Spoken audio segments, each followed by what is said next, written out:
Hey, it's April Watts, and this is WHW Radio. Thank you so much for joining me. Word is traveling all over town. Jakarius Johnson's hit stage play, Marriage Material, starring T-Boz, Alan Payne, Michael Collier, Jill Marie Jones, DC's own Tank, and actress Patrice Lovely, is playing at the Warner Theater now through November 21st. Joining me via telephone to tell us all about the play is the producer and music operations manager for I'm Ready Productions, Gary Guidry. How are you, Gary? Hey, April, how you doing there? What's going on? I'm doing fantastic.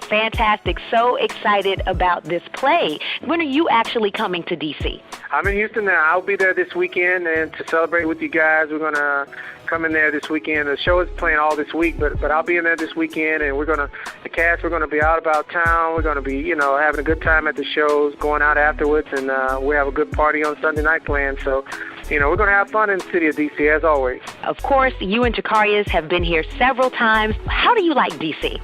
Oh, I love D.C., man. It's one of the best markets in the country. It's a market where people actually show up and they show out. I mean, D.C. has some of the best fans. What I like about D.C. is, these guys, they yell at the stage. They say, "Don't do it, girl." They're one of the, let's call it one of the less reserved markets. You know what I mean? So I like D.C. y'all always represent. They always represent. They come out. We love it. The actors love it. We love it, and we just have a great time there always. That's right. Interactive theater, and it's not going to be any different this time. D.C. is going to turn it out with you guys. Now, let's talk about you for a minute, Gary. You have an interesting story. You went from music to excelling in business with corporate America, found a way to fuse the two. Tell me about your professional journey to I'm Ready Productions. Well, I mean, I think like a lot of people, you're raised to, go to college, go to school, do the right thing, get a degree. Yeah, and but I was a musician growing up as a child, and I definitely wanted to be in the entertainment business, in the music business in some capacity. My original passion was playing the drums, and I play other instruments as well. And I definitely knew I had to be around it. There was a time in my life where I came to the realization that I would never go on tour with Michael Jackson or some, Prince or somebody that I wasn't that good, but I had that passion in my heart. So I knew I had to be around it. So I went to corporate America, was an accountant for a major corporation, and I got the phone call from Jakarius saying, "Hey, man, you used to throw parties back in school, in our college, and you know how to get people in one spot. Man, I wrote a play. I want you to see if you can promote it for me." And it went from there. I mean, we started doing shows locally and regionally, and we took the gamble of saying, "Hey, man, let's go out and raise $500,000 and go on the road." Unfortunately, we lost everything. But it was the biggest true college education we could ever get, which was learning business.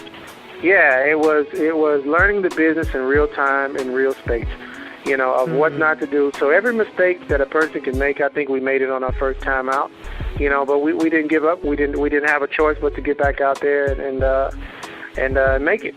We had a lot of people that was looking up to us, and a lot of people who believed in us, and we had to make sure that we made good on that. So it was a long road. I started off also working with the music with the shows. I kind of transitioned more into promoting the shows and producing the shows, and really giving Jakarius the creative freedom to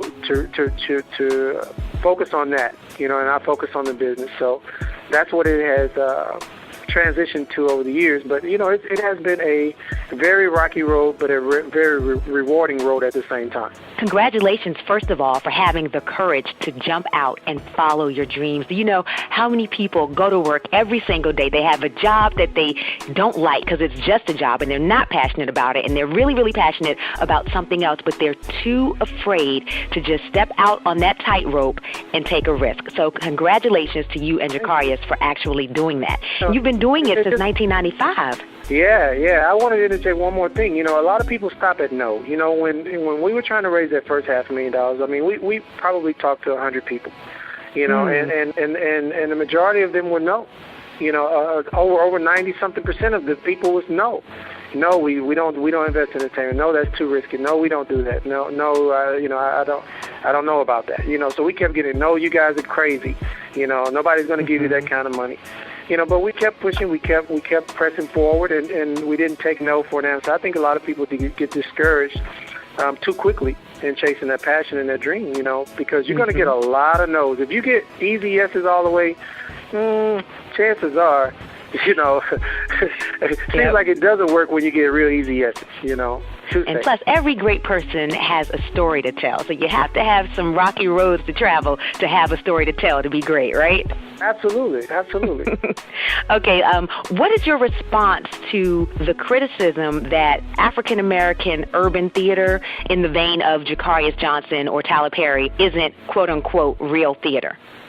Well, I think the people decide what real theater is, not a very small elite group of people who control some of the, I'm not going to say, necessarily who, but some of the people who control some of the mainstream theater, some of the Broadway shows. It's a very small elite group of people who control that entire business.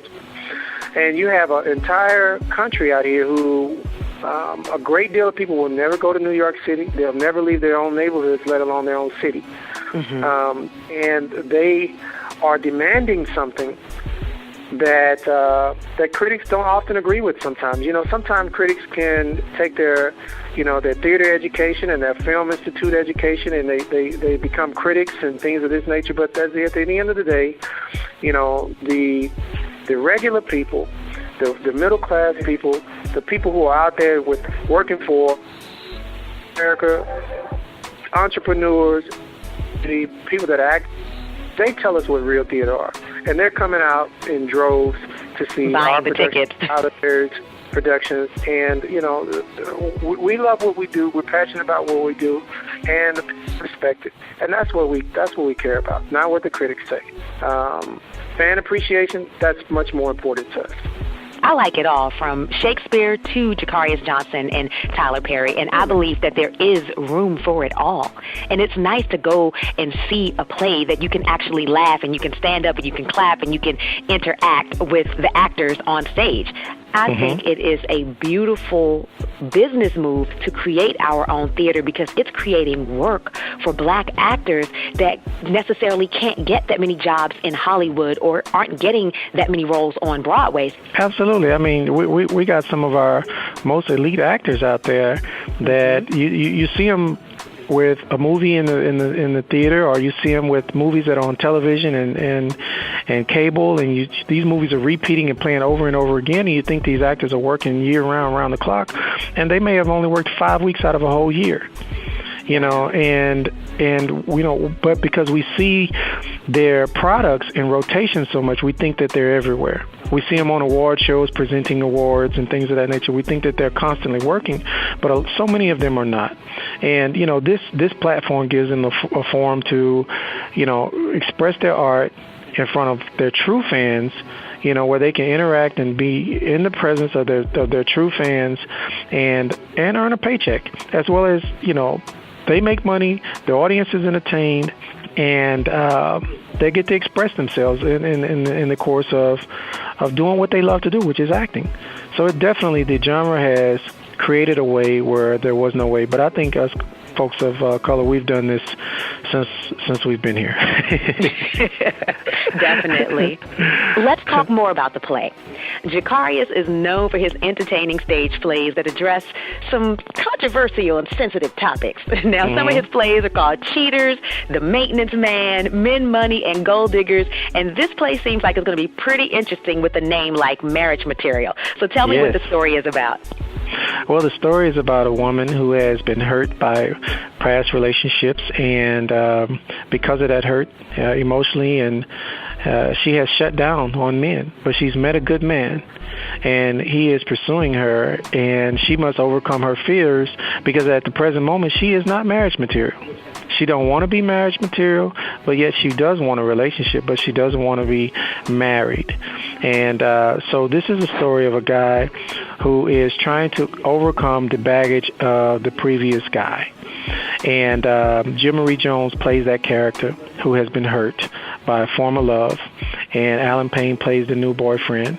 And I think this story is very true for a lot of people, men and women alike. You know, we often carry baggage into future relationships, and we can't move forward based on what someone else has done to us without giving the person that we're with, you know, a blank page to let them write their own, you know, poetry of love in our life.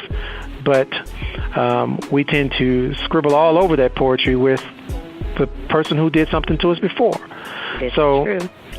So this play tackles that issue, and you know, Jakarius Johnson is no stranger to raising these kind of subjects. Like the last show we were in D.C. with was Cheaper to Keep Her, you know, and so you know, he has a way of addressing these relationship issues, and people love it. They are highly entertained, and I can say that this is one of the funnier of our plays. Cheaper to Keep Her was very romantic. It was funny as well, but it was very romantic. This one is funny. You know, there's romance in there, but this one will have you in stitches. You know, it definitely, it's one of the more funnier pieces that he's done. You're a part of a play that's called Marriage Material, a part of making the play, should I say. Mm-hmm. And we've got to ask you this question, Gary. What do you think makes a person marriage material? For one, loving God, a good heart, they're willing to be vulnerable, and to invest themselves in another, to put another person before yourself. You know, that's what this character has to learn. She has to learn that she has to let go of herself, you know. She has to trust God. She has to let go of herself. She has to be vulnerable to the elements of a relationship. You know, that's what really makes a relationship inspiring. The fact that you can let go of yourself and give yourself to someone else, and put your trust in that person, and allow that person to make an impact on you, to make an impression on you, to make you want to be better. And that's what this character has to learn how to do. She has to let this man come into her heart. She has to believe that this person wholeheartedly will not hurt her. And that's very hard for a person to do when they've been hurt. And with that being said, I definitely want to go see the play now. And I know that all of the WHW listeners and readers are going to come as well. Thank you, Gary Guidry, for all that you're doing in business and the arts and creating jobs for all actors, but especially African-American actors. And I will be there Sunday along with our contest winners. So we look forward to seeing you and meeting you. And once again, make sure that you get tickets to see Jakarius Johnson's hit stage play, Marriage Material, starring T-Boz, Alan Payne, Michael Collier, Jill Marie Jones, and we've got to show love for DC's own R&B sensation, the platinum-selling artist Tank, who is also in the show, and actress Patrice Lovely, in town all week from now until November 21st at the Warner Theater. Get your tickets at Ticketmaster or the Warner Theater box office. Take care to you, and I'll see you Sunday, Gary. All right. Thank you, April.